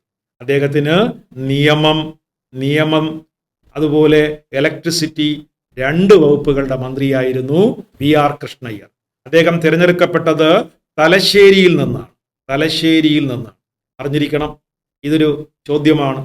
കേരളത്തിലെ നിയമസഭയിൽ കോടതി വിധിയിലൂടെ ആദ്യമായി അംഗത്വം ലഭിച്ചതാർക്ക്? എല്ലാ ചോദ്യം ചോദിച്ചിട്ടുള്ളതാണ്. കേരള നിയമസഭയിൽ കോടതി വിധിയിലൂടെ അംഗത്വം ലഭിച്ചത് ആർക്ക് എന്ന് ചോദിച്ചാൽ അത് ആർക്കാണ്? VR കൃഷ്ണയ്യർക്കാണ്. തലശ്ശേരിയിൽ ആദ്യം അദ്ദേഹം വോട്ടെണ്ണലിൽ പരാജയപ്പെട്ടു. വീണ്ടും അദ്ദേഹം റീകൗണ്ടിങ്ങിന് കോടതിക്ക് പോയി. കോടതി പരിഹരിച്ചു, എണ്ണി. അങ്ങനെ തലശ്ശേരിയിൽ നിന്നും വീണ്ടും ആര് ജയിച്ചു? നമ്മുടെ VR കൃഷ്ണയ്യർ ജയിച്ചു. അപ്പൊ കോടതി വിധിയിലൂടെ ആദ്യമായി നിയമസഭാ അംഗത്വം ലഭിച്ചത് ആർക്കെന്ന് ചോദിച്ചാൽ VR കൃഷ്ണയ്യർ. അതുപോലൊരു ചോദ്യം പഠിച്ചോളൂ. കോടതി വിധിയിലൂടെ അംഗത്വം നഷ്ടപ്പെട്ടത് ആർക്കെന്ന് ചോദിച്ചാൽ റോസമ്മ പുന്നൂസ്. കോടതി വിധിയിലൂടെ അംഗത്വം നഷ്ടപ്പെട്ടത് ആർക്കെന്ന് ചോദിച്ചാൽ റോസമ്മ പുന്നൂസ്. അങ്ങനെ റോസമ്മ പുന്നൂസിന്റെ അംഗത്വം നഷ്ടപ്പെട്ടു. 1958 ദേവികുളം മണ്ഡലത്തിൽ ഒരു ഉപതെരഞ്ഞെടുപ്പ് നടക്കുകയാണ്. 1958 ദേവികുളം മണ്ഡലത്തിൽ ഉപതെരഞ്ഞെടുപ്പ്. ആ ഉപതെരഞ്ഞെടുപ്പിൽ വീണ്ടും ആരാണ്? റോസമ്മ പുന്നൂസ് ജയിക്കുകയാണ്. അപ്പോൾ ഒരു ചോദ്യം, കേരളത്തിൽ ആദ്യമായി ഉപതെരഞ്ഞെടുപ്പിൽ വിജയിച്ച അംഗം ആരെന്ന് ചോദിച്ചാൽ റോസമ്മ പുന്നൂസ്. നല്ലൊരു ചോദ്യം, നോട്ടബിൾ ക്വസ്റ്റ്യൻ ആണ്. കേരളത്തിൽ ഏതിലൂടെ നിയമസഭാ അംഗത്വം ഉപതെരഞ്ഞെടുപ്പിലൂടെ വിജയിച്ചതാരെന്ന് ചോദിച്ചാൽ റോസമ്മ പുന്നൂസ്. നഷ്ടപ്പെട്ടത് ആർക്കെന്ന് ചോദിച്ചാൽ റോസമ്മ പുന്നൂസ്. അത് തിരികെ ലഭിച്ചത് ആർക്കെന്ന് ചോദിച്ചാൽ ആരാണ്? അംഗത്വം കിട്ടിയത് ആർക്കെന്ന് ചോദിച്ചാൽ VR കൃഷ്ണയ്യർ. രണ്ടും തമ്മിലുള്ള വ്യത്യാസം, കോടതി വിധിയിലൂടെ അംഗത്വം ആദ്യമായി ലഭിച്ചത് VR കൃഷ്ണയ്യറും കോടതി വിധിയിലൂടെ അംഗത്വം നഷ്ടപ്പെട്ടത് ആർക്ക് എന്ന് ചോദിച്ചാൽ ആർക്കാണ്? റോസമ്മ പുന്നൂസിനും. അപ്പൊ നമ്മൾ സ്പീക്കർ പഠിച്ചു, ഡെപ്യൂട്ടി സ്പീക്കർ പഠിച്ചു, പ്രതിപക്ഷ നേതാവ് പഠിച്ചു, മന്ത്രിമാരിൽ സ്വതന്ത്രന്മാരിൽ ഒരാൾ പഠിച്ചു. സ്വതന്ത്രന്മാരിലെ രണ്ടാമത്തത് ജോസഫ് മുണ്ടശ്ശേരിയാണ്. അദ്ദേഹം അന്നത്തെ വിദ്യാഭ്യാസ സഹകരണ വകുപ്പ് മന്ത്രിയായിരുന്നു. വിദ്യാഭ്യാസം, സഹകരണം എന്നീ 2 വകുപ്പുകളുടെ മന്ത്രിയാണ്. അദ്ദേഹം മണലൂർ എന്ന മണ്ഡലത്തിൽ നിന്നാണ് ജയിച്ചത്. മണലൂർ മണ്ഡലത്തിൽ നിന്നാണ് ആരാണ്? ജോസഫ് മുണ്ടശ്ശേരി കേരള നിയമസഭയിൽ ആദ്യമായി അംഗമായത് എന്ന കാര്യം പ്രത്യേകം ശ്രദ്ധിക്കുക. മൂന്നാമത്തത് ഡോക്ടർ AR മേനോൻ ആണ് മൂന്നാമത്തെ ആ മന്ത്രിസഭയിലെ സ്വതന്ത്ര അംഗം. അദ്ദേഹത്തിന് ആരോഗ്യമന്ത്രി സ്ഥാനമാണ് നൽകിയത്. AR മേനോന് കൊടുത്ത സ്ഥാനം ആരോഗ്യമന്ത്രി സ്ഥാനം. ആ മന്ത്രിസഭയിലെ ഏറ്റവും പ്രായമുള്ള മന്ത്രി ആരെന്ന് ചോദിച്ചാലും ഡോക്ടർ AR മേനോൻ ആയിരുന്നു. അദ്ദേഹത്തിന് ആരോഗ്യം. അദ്ദേഹം ജയിച്ചത് അന്ന് തൃശ്ശൂരിൽ നിന്നാണ് തിരഞ്ഞെടുക്കപ്പെട്ടത്. അപ്പോൾ 3 സ്വതന്ത്ര മന്ത്രിമാരുടെ പേര് നമ്മൾ ആൾറെഡി പഠിച്ചു കഴിഞ്ഞു. ആരൊക്കെയാ? ഒന്ന് VR കൃഷ്ണയ്യർ, തലശ്ശേരിയിൽ നിന്നാണ്. അദ്ദേഹം നിയമം, ഇലക്ട്രിസിറ്റി 2 വകുപ്പുകളുടെ മന്ത്രി. പിന്നീട് അദ്ദേഹത്തിന് ആഭ്യന്തര മന്ത്രി സ്ഥാനം കൂടി കിട്ടിയിട്ടുണ്ട്. VR കൃഷ്ണയ്യർ 1ാം മന്ത്രിസഭയിൽ ആഭ്യന്തര മന്ത്രിസ്ഥാനം വഹിക്കുകയുണ്ടായി. 2 ജോസഫ് മുണ്ടശ്ശേരിയാണ്. അദ്ദേഹം വിദ്യാഭ്യാസം, സഹകരണം എന്നീ 2 വകുപ്പുകളുടെ മന്ത്രിയായിരുന്നു. മണലൂരാണ് അദ്ദേഹത്തിന്റെ നിയോജകം. 3 AR മേനോൻ ആരോഗ്യമാണ്. തൃശ്ശൂരാണ് അദ്ദേഹത്തിന്റെ നിയമസഭാ മണ്ഡലം. അത് കഴിഞ്ഞിട്ട് ഈ മന്ത്രിമാരെ കുറിച്ച് പഠിക്കുമ്പോൾ നമ്മൾ പഠിക്കുന്നത് എന്താണ്? പി.കെ. ചാത്തൻ മാസ്റ്ററെ കുറിച്ചാണ്. കേട്ടിട്ടുണ്ടായിരിക്കും. PSC പരീക്ഷയ്ക്ക് കൂടുതൽ ചോദിച്ചിട്ടുള്ള ഒരു മന്ത്രിയാണ് പി.കെ. ചാത്തൻ മാസ്റ്റർ. ഈ ചാത്തൻ മാസ്റ്റർ എന്ന് പറയുന്നത് അന്നത്തെ തദ്ദേശ സ്വയംഭരണ മന്ത്രിയായിരുന്നു. തദ്ദേശ സ്വയംഭരണ വകുപ്പ് മന്ത്രി ആരായിരുന്നു എന്ന് ചോദിച്ചാൽ പി.കെ. ചാത്തൻ മാസ്റ്റർ. അദ്ദേഹം അന്ന് ജയിച്ച മണ്ഡലം എന്ന് പറയുന്നത് ചാലക്കുടി. പഠിക്കാൻ എളുപ്പമാണ്. ചാലക്കുടി ചാത്തൻ മാസ്റ്റർ. ചാത്തൻ മാസ്റ്ററിലെ ആദ്യാക്ഷരം ച, ചാലക്കുടിയിൽ ആദ്യാക്ഷരം ച. അപ്പൊ ചാത്തൻ മാസ്റ്റർ, ചാലക്കുടി. ഒരിക്കലും മറക്കില്ല. അദ്ദേഹം തദ്ദേശ സ്വയംഭരണ മന്ത്രിയായിരുന്നു. അതുപോലെ ആ മന്ത്രിസഭയിലെ വ്യവസായ മന്ത്രി, വ്യവസായം, KP ഗോപാലൻ. KP ഗോപാലനാണ്, AK ഗോപാലനല്ല, തെറ്റിപ്പോകരുത്. ഓപ്ഷനിൽ AK ഗോപാലനും കാണും. ഇത് KP ഗോപാലനാണ്. അദ്ദേഹത്തിന്റെ മണ്ഡലം കണ്ണൂരായിരുന്നു. കണ്ണൂർ മണ്ഡലത്തിൽ നിന്നും KP ഗോപാലൻ ആ മന്ത്രിസഭയിൽ ആരായി? വ്യവസായ മന്ത്രിയായി മാറി. നമ്മുടെ തിരുവനന്തപുരത്ത് നിന്നും TA മജീദ് എന്ന് പറയുന്നത് തിരുവനന്തപുരത്തുകാരൻ. അദ്ദേഹം പൊതുമരാമത്ത് മന്ത്രിയായി. പൊതുമരാമത്ത് വകുപ്പ് മന്ത്രി, PWD മന്ത്രി ആരാ? TA മജീദ്. അദ്ദേഹം വർക്കലയിൽ നിന്നാണ് ജയിച്ചത്. എവിടെ നിന്നാണ്? വർക്കല. തിരുവനന്തപുരത്തെ വർക്കലയിൽ നിന്നും തെരഞ്ഞെടുക്കപ്പെട്ട TA മജീദ് ആ മന്ത്രിസഭയിലെ പൊതുമരാമത്ത് വകുപ്പ് മന്ത്രിയായി മാറി. ഓർമ്മിച്ചിരിക്കുക. ചാത്തൻ മാസ്റ്റർ തദ്ദേശ സ്വയംഭരണ വകുപ്പ് മന്ത്രിയായി. വ്യവസായം KP ഗോപാലൻ. ആ മന്ത്രിസഭയിലെ ഭക്ഷ്യ തൊഴിൽ മന്ത്രി, ഭക്ഷ്യത്തിന്റെയും തൊഴിൽ വകുപ്പിന്റെയും മന്ത്രിയായി KC ജോർജ്. KC ജോർജ് ആയിരുന്നു ഭക്ഷ്യ തൊഴിൽ വകുപ്പ് മന്ത്രി. അദ്ദേഹം ജയിച്ചത് മാവേലിക്കരയിൽ നിന്നാണ്. മാവേലിക്കര, ആലപ്പുഴ ജില്ലയിലെ മാവേലിക്കര. ഇന്നും ആലപ്പുഴ ജില്ലയിലാണ്. അന്ന് മാവേലിക്കര എന്ന് മാത്രമേ ഉണ്ടായിരുന്നുള്ളൂ. ആ മാവേലിക്കരയിൽ നിന്ന് ആരാണ്? ഭക്ഷ്യ സിവിൽ സപ്ലൈ തൊഴിൽ മന്ത്രിയായി KC ജോർജ് തിരഞ്ഞെടുക്കപ്പെട്ടു. അങ്ങനെ വിവിധങ്ങളായ മന്ത്രിമാർ എന്ത് ചെയ്തു? കേരളത്തിൽ 11 പേരുണ്ടായിരുന്നു. അവരുടെ പേര് വിവരങ്ങളാണ് നമ്മൾ പഠിക്കുന്നത്. അപ്പോൾ ഓർമ്മിച്ചുകൊള്ളുക. എന്താണ് ഏറ്റവും വടക്കുള്ള മന്ത്രി ആരെന്ന് ചോദിച്ചാൽ ആരാണ്? ഈ പറഞ്ഞ ഈ KP ഗോപാലനാണ്. ഏറ്റവും തെക്ക് മന്ത്രിമാർ ആരെന്ന് ചോദിച്ചാൽ TA മജീദാണ്. അത് കഴിഞ്ഞിട്ട് TV തോമസ് ആണ്. TV തോമസ് എന്ന് പറയുന്നത് അന്ന് ട്രാൻസ്പോർട്ട് വകുപ്പ് മന്ത്രിയായി. ട്രാൻസ്പോർട്ട് മന്ത്രി TV തോമസ്. അദ്ദേഹം ആലപ്പുഴയിൽ നിന്നാണ് ജയിച്ചത്. ആലപ്പുഴയിൽ നിന്ന് തെരഞ്ഞെടുക്കപ്പെട്ട TV തോമസ് ആണ് ട്രാൻസ്പോർട്ട് മന്ത്രിയായി കേരളത്തിൽ എത്തിയത്. അപ്പൊ കേരളത്തിലെ ഒന്നാം മന്ത്രിസഭയിൽ ആകെ മന്ത്രിമാരുടെ എണ്ണം 11 ആണ്. അതിൽ മുഖ്യമന്ത്രി EMS ആണ്. പ്രതിപക്ഷ നേതാവ് ആരെന്ന് ചോദിച്ചാൽ എന്താണ്? PT ചാക്കോയാണ്. സ്പീക്കർ പഠിച്ചു, ഡെപ്യൂട്ടി സ്പീക്കർ പഠിച്ചു, പ്രതിപക്ഷ നേതാവ് പഠിച്ചു, മന്ത്രിസഭാ അംഗങ്ങൾ പഠിച്ചു. നമ്മൾ അറിഞ്ഞിരിക്കുക. ഇനി എത്ര അംഗങ്ങളുണ്ട്? 127 അംഗങ്ങൾ ആകെ. തിരഞ്ഞെടുക്കപ്പെട്ടത് 126. ഒരാളെ ഗവർണർ നോമിനേറ്റ് ചെയ്തു എന്ന കാര്യവും നമ്മൾ മനസ്സിലാക്കിയിരിക്കുകയാണ്. ഇനി നമ്മൾക്ക് മനസ്സിലാക്കാനുള്ളത് അന്ന് അതിനകത്തുണ്ടായിരുന്ന സംവരണ മണ്ഡലങ്ങൾ എന്ന് പറയുന്നത് 12+2 14 സംവരണ മണ്ഡലങ്ങളാണ്. ഒന്നാം നിയമസഭയിൽ സംവരണ മണ്ഡലങ്ങളുടെ എണ്ണം എത്ര എന്ന് ചോദിച്ചാൽ 14. എന്നാൽ ഇന്ന് 15ാം കേരള നിയമസഭയാണ്. ഇന്ന് എത്ര മണ്ഡലങ്ങൾ ഉണ്ടെന്ന് ചോദിച്ചാൽ സംവരണം 14+2 16 ആണ്. 14 SC സംവരണവും 2 ST സംവരണവുമാണ്. ആകെ 16 ആണ്. ഇവിടെയും അതുപോലെയാണ്. 12 SC സംവരണവും 2 ST സംവരണവും, അങ്ങനെ 14 ആണ് ആ സംവരണത്തിന്റെ കണക്ക്. അറിഞ്ഞിരിക്കുക കേട്ടല്ലോ. ഇതാണ് അതിന്റെ പ്രത്യേകത. അപ്പോൾ അടുത്ത് 6 വനിതകൾ ഉണ്ടായിരുന്നു. ഇത് പ്രസ്താവന രീതിയിൽ ചോദിച്ചിട്ടുള്ളതാണ്. ഒന്നാം കേരള നിയമസഭയിൽ 6 വനിതകൾ ഉണ്ടായിരുന്നു. വനിതാ അംഗങ്ങൾ 6 ആണ്. സംവരണ അംഗങ്ങളുടെ എണ്ണം 14 ആണ്. അതുപോലെ 126 തിരഞ്ഞെടുക്കപ്പെട്ടതും ഒരു നോമിനേറ്റ് അംഗവും. ടോട്ടൽ 127 പേരാണ് അന്നത്തെ ആകെ അംഗങ്ങൾ എന്ന് പറയുന്നത്. അപ്പോൾ 1957 ഏപ്രിൽ 1 നിയമസഭ എന്ത് ചെയ്യുന്നു? രൂപീകരിക്കുന്നു.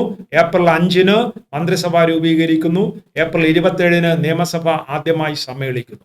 അതിന്റെ ഓർമ്മയ്ക്ക് വേണ്ടിയാണ് എല്ലാ ഏപ്രിൽ 27 കേരളത്തിൽ നിയമസഭാ ദിനമായി ആചരിച്ച് വരുന്നത്. കേരളത്തിന്റെ വിദ്യാഭ്യാസ മന്ത്രി ആര്? പല പരീക്ഷകൾക്കും ചോദിച്ചിട്ടുണ്ട്. ജോസഫ് മുണ്ടശ്ശേരി. അദ്ദേഹത്തിന്റെ ആത്മകഥയാണ് കൊഴിഞ്ഞ ഇലകൾ. കൊഴിഞ്ഞ ഇലകൾ ആരുടെ ആത്മകഥ എന്ന് ചോദിച്ചാൽ ജോസഫ് മുണ്ടശ്ശേരിയുടെ ആത്മകഥകൾ ആണെന്ന് അറിഞ്ഞിരിക്കുക. കേരളത്തിലെ ആദ്യത്തെ ആഭ്യന്തരമന്ത്രി ആരെന്ന് ചോദിച്ചാൽ VR കൃഷ്ണയ്യറാണ്. ആരാണ്?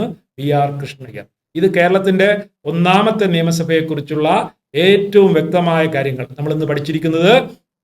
സാധാരണ നമ്മൾ മന്ത്രിമാരും വകുപ്പുകളും എല്ലാവരും പഠിച്ചുകൊണ്ട് പോകും. ഇപ്പോഴത്തെ പുതിയ ട്രെൻഡ് അനുസരിച്ച് ചാത്തൻ മാസ്റ്റർ ഏത് നിയമസഭാ മണ്ഡലത്തെ ഒന്നാം നിയമസഭയിൽ പ്രതിനിധീകരിച്ചു എന്നൊരു ചോദ്യം ഈ അടുത്ത കാലത്ത് വന്നു. അത് ചാത്തൻ മാസ്റ്റർ ആയതുകൊണ്ട് ചാലക്കുടി എന്ന് വിചാരിക്കുക. അടുത്തൊരു ചോദ്യം വന്നു, സി അച്യുതമേനോൻ കേരളത്തിലെ ആരാണ് ധനകാര്യമന്ത്രി, ഏത് മണ്ഡലത്തെ പ്രതിനിധാനം ചെയ്തു? മണലൂർ എന്ന കാര്യം പറഞ്ഞിരിക്കുക. അതുപോലെ തന്നെ കേരളത്തിൽ സി അച്യുതമേനോൻ ഇരിഞ്ഞാലക്കുട മണ്ഡലമാണ്. സി അച്യുതമേനോൻ കേരളത്തിൽ ഇരിഞ്ഞാലക്കുട മണ്ഡലത്തിൽ നിന്നാണ് സി അച്യുതമേനോൻ. മണലൂരിൽ നിന്നും ആരാണ്? ജോസഫ് മുണ്ടശ്ശേരിയാണ്. ജോസഫ് മുണ്ടശ്ശേരി മണലൂരിൽ നിന്നും ഇരിഞ്ഞാലക്കുടയിൽ നിന്ന് ആരാണ്? സി അച്യുതമേനോനുമാണ്. ഈ ഇരിഞ്ഞാലക്കുട എന്ന് കേൾക്കുമ്പോൾ നിങ്ങൾക്ക് PSC ഉദ്യോഗാർത്ഥികൾക്ക് ഏറ്റവും ഫേവറേറ്റ് ആയിട്ടുള്ള 2-3 ചോദ്യങ്ങൾ ചോദിച്ചിട്ടുണ്ട്. ഇരിഞ്ഞാലക്കുടയുടെ പ്രത്യേകത നിങ്ങൾക്ക് ആർക്കെങ്കിലും ഇരിഞ്ഞാലക്കുടയുടെ പ്രത്യേകതകൾ പറയാമോ? ഇരിഞ്ഞാലക്കുടയുടെ പ്രത്യേകത, ഒന്നാമത്തെ ഇരിഞ്ഞാലക്കുടയുടെ പ്രത്യേകത എന്ന് പറയുന്നത് ഇത് തൃശ്ശൂർ ജില്ലയിലാണ്. 2, ഇപ്പോഴത്തെ ഉപരി വിദ്യാഭ്യാസ നമ്മുടെ higher education minister R Bindu പ്രതിനിധാനം ചെയ്യുന്ന മണ്ഡലമാണ്. കേരളത്തിലെ ഉപരിവിദ്യാഭ്യാസ മന്ത്രി R ബിന്ദു പ്രതിനിധാനം ചെയ്യുന്നത് ഇരിഞ്ഞാലക്കുട, തൃശ്ശൂർ ജില്ലയിലാണ് ഇരിഞ്ഞാലക്കുട. അടുത്ത നമ്മൾ പഠിക്കേണ്ടത് ഇരിഞ്ഞാലക്കുട എന്ന് പറയുന്നത് ഉണ്ണായി വാരിയർ സ്മാരകം. ഉണ്ണായി വാരിയർ സ്മാരകം PSC ചോദിച്ചുള്ള ചോദ്യമാണ്. ഉണ്ണായി വാരിയർ സ്മാരകം സ്ഥിതി ചെയ്യുന്നത് എവിടെ എന്ന് ചോദിച്ചാൽ അതെവിടെയാണ്? ഈ പറയുന്ന ഇരിഞ്ഞാലക്കുടയിലാണ്. R ബിന്ദു കേരളത്തിന്റെ പൊതുവിദ്യാഭ്യാസ മന്ത്രി, അവരെവിടെ എന്ന് ചോദിച്ചാൽ ഇരിഞ്ഞാലക്കുടയിൽ, തൃശ്ശൂർ ജില്ലയുടെ ആസ്ഥാനമാണ്. ഇനി ഇതിന്റെ മറ്റൊരു പ്രത്യേകത, നളചരിതം ആട്ടക്കഥ രചയിതാവ് ആര്? PSCയുടെ ചോദ്യമാണ്. നളചരിതം ആട്ടക്കഥയുടെ രചയിതാവ് ആരെന്ന് ചോദിച്ചാൽ ഉണ്ണായി വാരിയർ. ഉണ്ണായി വാരിയരാണ് നളചരിതം ആട്ടക്കഥയുടെ ഉപജ്ഞാതാവ്. അദ്ദേഹത്തിന്റെ സ്മാരകമാണ് ഇരിഞ്ഞാലക്കുടയിൽ സ്ഥിതി ചെയ്യുന്നത്. അതുപോലെ മലയാളത്തിൽ പ്രശസ്തരായ ചില സിനിമാ നടന്മാരുടെ ജന്മസ്ഥലവും ഇവിടെയാണ്. ഓർമ്മിച്ചിരിക്കുക. ഒന്ന്, ഇന്നസെന്റിന്റെ ജന്മസ്ഥലം ഈ പറഞ്ഞ എവിടെയാണ്? ഇരിഞ്ഞാലക്കുടയാണ്. ടൊവിനോ തോമസിന്റെ ജന്മസ്ഥലം എവിടെയാണ്? ഇരിഞ്ഞാലക്കുടയാണ്. അനുപമ പരമേശ്വരന്റെ ജന്മസ്ഥലവും എവിടെയാണ്? ഇടവേള ബാബു. ഇത്തരം സിനിമാ നടന്മാരുടെ ജന്മസ്ഥലം എവിടെയാണ്? ഇവിടെ. അതുപോലെ അമ്മന്നൂർ മാധവ ചാക്യാർ. നിങ്ങൾക്കറിയാം, കൂടിയാട്ടത്തിന്റെ കുലപതിയാണ് അമ്മന്നൂർ മാധവ ചാക്യാർ. അയാൾ ജനിച്ചതും ഇരിഞ്ഞാലക്കുടയിലാണ്. PSC ചോദ്യങ്ങളാണ്. അമ്മന്നൂർ മാധവ ചാക്യാർ ആരാണ്? കൂടിയാട്ടത്തിന്റെ കുലപതിയാണ്. അദ്ദേഹം ജനിച്ചത് എവിടെയാണ്? ഈ മാധവ ചാക്യാർ ജനിച്ചത് ഇരിഞ്ഞാലക്കുടയിലാണ്. അതുപോലെ ഇന്നസെന്റ്, ടൊവിനോ തോമസ്, അനുപമ പരമേശ്വരൻ, ഇടവേള ബാബു ഇവരെല്ലാം ജനിച്ചത് എവിടെയാണ്? ഇവിടെയാണ്. ഉണ്ണായി വാര്യർ സ്മാരകം അവിടെയാണ്. പിന്നെ ഒരു പ്രത്യേകത, മാവേലിക്കര പിന്നെ ഇതിന്റെ പ്രത്യേകത എന്ന് പറയുന്നത് ഈ തൃശ്ശൂർ എന്ന് പറയുന്നത് മുകുന്ദപുരം താലൂക്കിന്റെ ആസ്ഥാനമാണ് ഏത്? ഈ പറഞ്ഞ ഇരിഞ്ഞാലക്കുട. അതുപോലെ ഇപ്പോ ഇരിഞ്ഞാലക്കുടയെ കുറിച്ച് പറയുമ്പോൾ വരദാനങ്ങളുടെ നാടാണ്. നല്ലൊരു ചോദ്യമാണ്, അറിഞ്ഞിരിക്കുക. വരദാനങ്ങളുടെ നാട് എന്നറിയപ്പെടുന്നത് ഇരിഞ്ഞാലക്കുടയാണ്. മുകുന്ദപുരം താലൂക്കിന്റെ ആസ്ഥാനം എന്ന് പറയുന്നത് ഇരിഞ്ഞാലക്കുടയാണ്.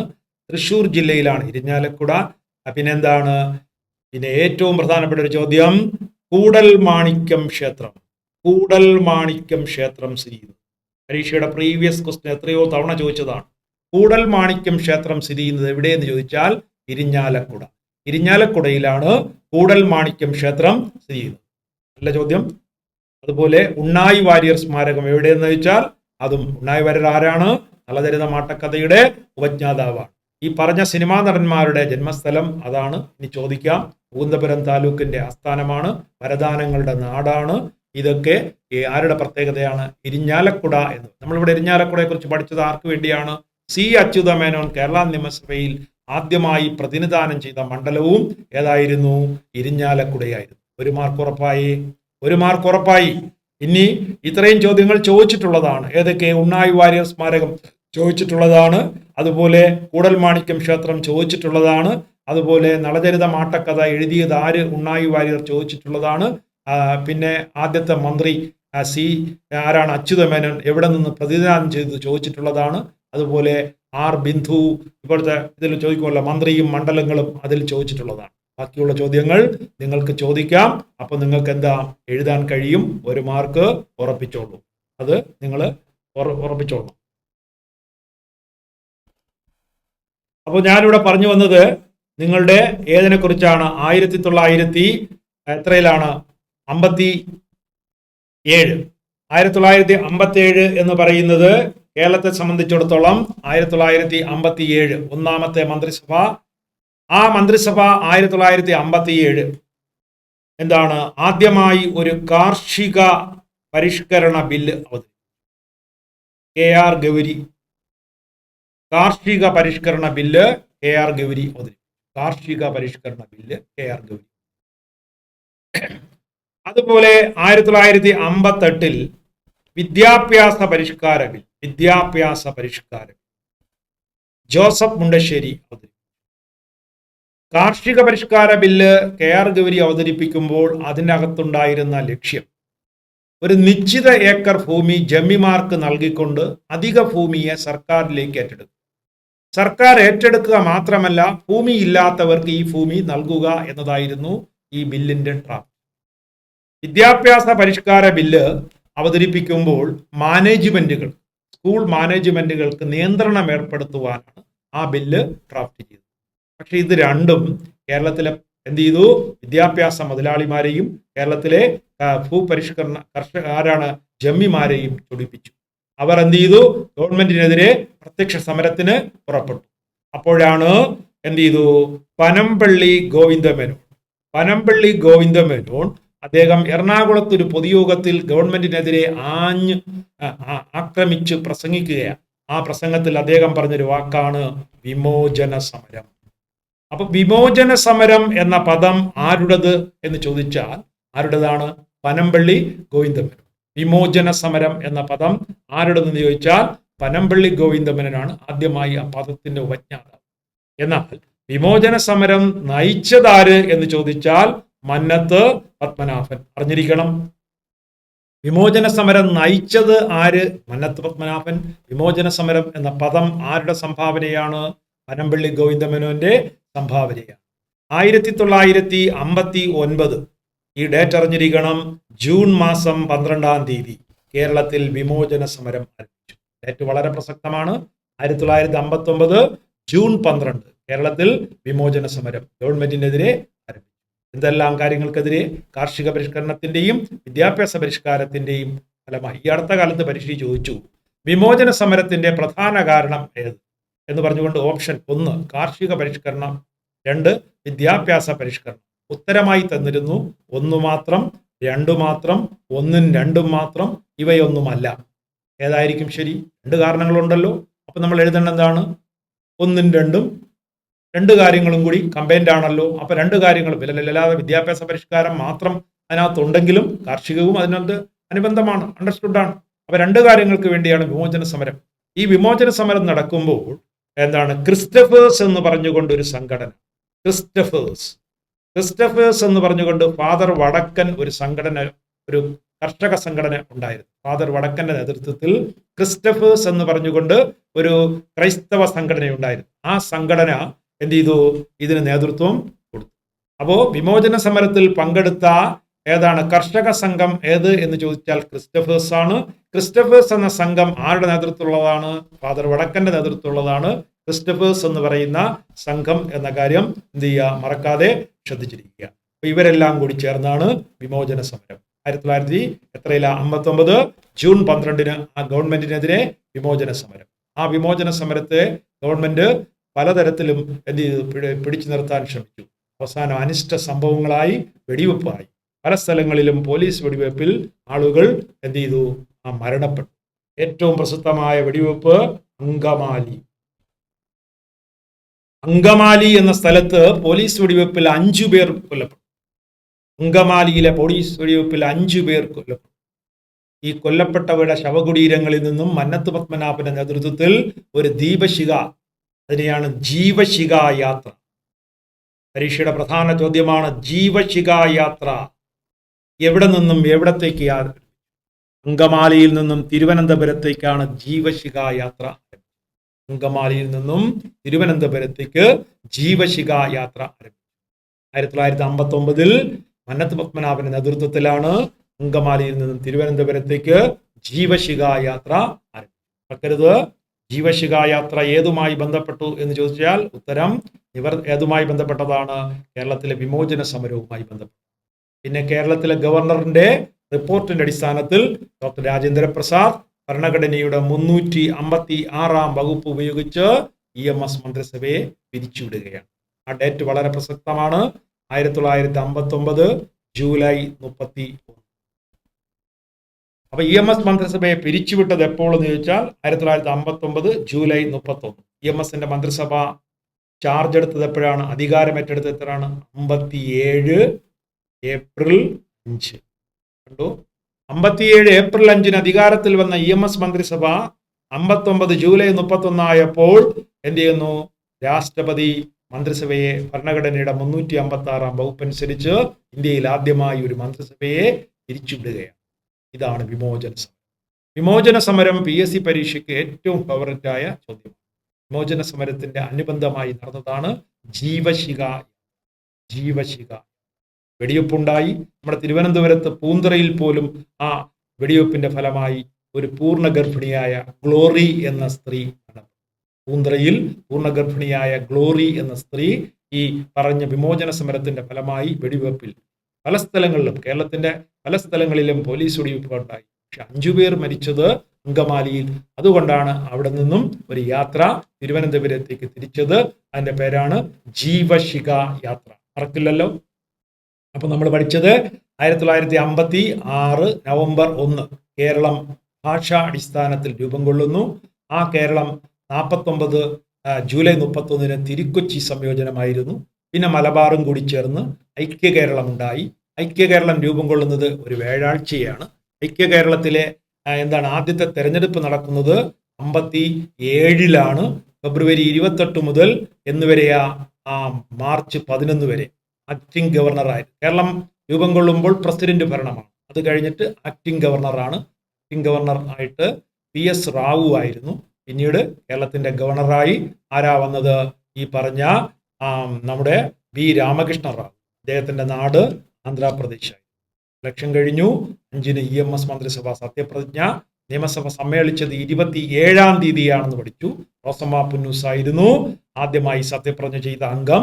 പിന്നെ തുടർന്ന് മറ്റുള്ളവർക്ക് സത്യപ്രതിജ്ഞ ചൊല്ലിക്കൊടുത്തു. അവർ പ്രോട്ടേം സ്പീക്കറായിരുന്നു. പ്രോട്ടേം സ്പീക്കറായി കൂടുതൽ കാലം ആരെന്ന് ചോദിച്ചാൽ അത് റോസമ്മ പുന്നൂസ് തന്നെ. റോസമ്മ പുന്നൂസ് PSC പരീക്ഷയ്ക്ക് കൂടുതൽ ചോദ്യങ്ങളുള്ള ഒരു ആളാണ്. കാരണം ആദ്യമായി ഉപതെരഞ്ഞെടുപ്പ് നടന്നത് ദേവികുളം 1958. അതിൽ വിജയിച്ചതും റോസമ്മ പുന്നൂസാണ്. കോടതി വിധിയിലൂടെ അംഗത്വം നഷ്ടപ്പെട്ടത് ആർക്കെന്ന് ചോദിച്ചാൽ അതും റോസമ്മ പുന്നൂസാണ്. എന്നാൽ കോടതി വിധിയിലൂടെ നിയമസഭാ അംഗത്വം ലഭിച്ചത് ആർക്കെന്ന് ചോദിച്ചാൽ VR കൃഷ്ണയ്യർ ആണ്. രണ്ടും തെറ്റിപ്പോകരുത്. അങ്ങനെ നമ്മൾ ചരിത്രത്തിന്റെ ഗതിയിലൂടെ കടന്നു വന്നു. 11 മന്ത്രിമാർ, ഒരു വനിത. ആ വനിത ആരാണ്? ഈ KR ഗൗരി. പിന്നെ ആ മന്ത്രിസഭയ്ക്ക് ഒരു പ്രത്യേകതയുണ്ട്. ദമ്പതികൾ ആദ്യമായി മന്ത്രിമാരായി. ദമ്പതികൾ എന്ന് പറഞ്ഞാൽ ഗൗരി അമ്മയും TV തോമസും കൂടി വിവാഹിതരായി ആ മന്ത്രിമാരായിരിക്കുമ്പോൾ. അങ്ങനെ അതാണ് ദമ്പതികളായ മന്ത്രിമാർ. ആരൊക്കെന്ന് ചോദിച്ചാൽ KR ഗൗരിയും TV തോമസുമാണ്. ഒരാൾ ചേർത്തലയിൽ നിന്ന് ജയിച്ച ആളാണ്. മറ്റൊരാൾ തൊട്ടടുത്ത് ആലപ്പുഴയിൽ നിന്ന് തിരഞ്ഞെടുക്കപ്പെട്ട അംഗങ്ങളാണ്. അന്ന് മാവേലിക്കരയിൽ നിന്നും ഒരു അംഗം തിരഞ്ഞെടുക്കപ്പെട്ടിരുന്നു. അത് KC ജോർജാണ്. ഭക്ഷ്യം തൊഴിൽ വകുപ്പ് മന്ത്രിയാണ്. അങ്ങനെ വിവിധങ്ങളായ സ്ഥലങ്ങളിൽ നിന്നും മന്ത്രിമാർ തിരഞ്ഞെടുക്കപ്പെട്ടു. എതിരില്ലാതെ തിരഞ്ഞെടുക്കപ്പെട്ട ഒരു അംഗമുണ്ട്, നമ്മൾ പഠിച്ചു. അത് മഞ്ചേശ്വരത്തിൽ നിന്നും ആരാണ്? M ഉമേഷ് റാവു ആണ്. കേരളത്തിൽ ഇന്നും അദ്ദേഹത്തിന് ശേഷം ആരും ഇതുവരെ അൺഒപ്പോസ്ഡ് എലക്ടഡ് പേഴ്സൺ ഇല്ല. എന്ന് പറയുമ്പോൾ എതിരില്ലാതെ ആരും തിരഞ്ഞെടുക്കപ്പെട്ടില്ല. കേരള ചരിത്രത്തിൽ ഒരേ ഒരു വ്യക്തി മാത്രമേ എതിരില്ലാതെ തിരഞ്ഞെടുക്കപ്പെട്ടിട്ടുള്ളൂ എങ്കിൽ അത് ഡോക്ടർ M ഉമേഷ് റാവു. അദ്ദേഹത്തിന്റെ മണ്ഡലം മഞ്ചേശ്വരമാണ്. ഇന്ന് മഞ്ചേശ്വരം, നീലേശ്വരം, ഹോസ്ദുർഗ് എന്നൊക്കെ പറയുന്നതെല്ലാം കാസർഗോഡ് ജില്ലയുടെ ഭാഗമായിട്ടാണ് ഉള്ളത് എന്ന സ്ഥലം എന്ത് ചെയ്യുക? നമ്മൾ അറിഞ്ഞിരിക്കുക. അപ്പൊ അങ്ങനെ ഐക്യ കേരളം രൂപം കൊള്ളുമ്പോൾ ഒരു പ്രത്യേകതയുണ്ട്.